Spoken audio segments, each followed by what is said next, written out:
So after that, which that is scary because you come up, oh, this is now, I've been less than a year into my diagnosis. Where do I go from here?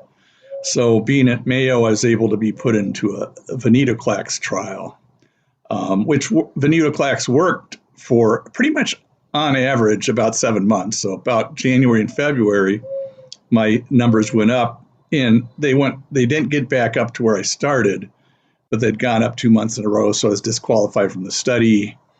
And they put me on to Darzalex, actually Darzalex Pomalyst Dex. So they put me on to Darzalex, which is one of the latest, greatest monoclonal antibodies. So it was nice to work. I didn't, with the study, I had to drive down to Mayo probably once a month, which in winter is not your best time, but it's not the end of the world.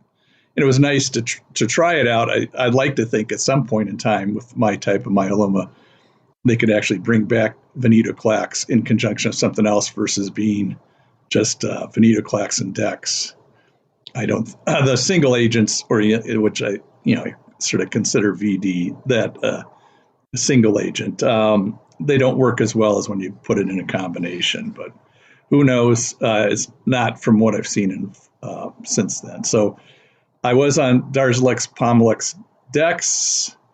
Had a like 50% of the people minor infusion reaction first time, and have never had any issues with it since.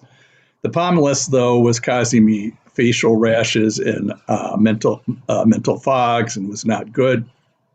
So part of, I would say, for a lot of people, is you want to definitely be your own advocate, because it's not just about treating the cancer, it's about balancing cancer treatment with quality of life. And so I was my own advocate. We dropped from 4 to 3 on the Pomalyst, and my doctor wanted to go to 2, and I put my foot down and said, no, let's go back to Revlimid. I never had any problems with Revlimid.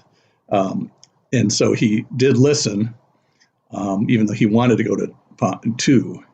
And I've been on, Darzalex Revlimid Dex for over 50 cycles, or over 4 years now. And we did drop down, I'm trying to think of it, a year and a half ago, I dropped the Dex in half and a little bit more. And then I dropped the Revlimid from 25 to 15, because I was starting to get some hand cramping and other stuff.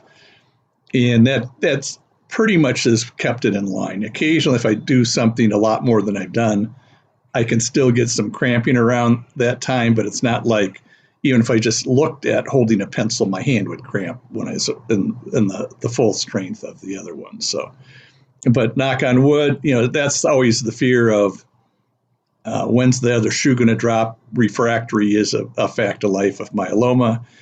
And so I've inquired of the various doctors where we think we would sort of go. And I do a lot of research also on the side, just A, for trying to keep our group informed of the latest trends, and B, selfishly wanting to know what are my options, and just sort of seeing what may come up when this does go refractory. So knock on wood, right now it's been okay. My phrase is, I like to keep riding this horse till it's dead and I kick it twice. And then, the other one is, I like to keep as many arrows in my quiver as possible,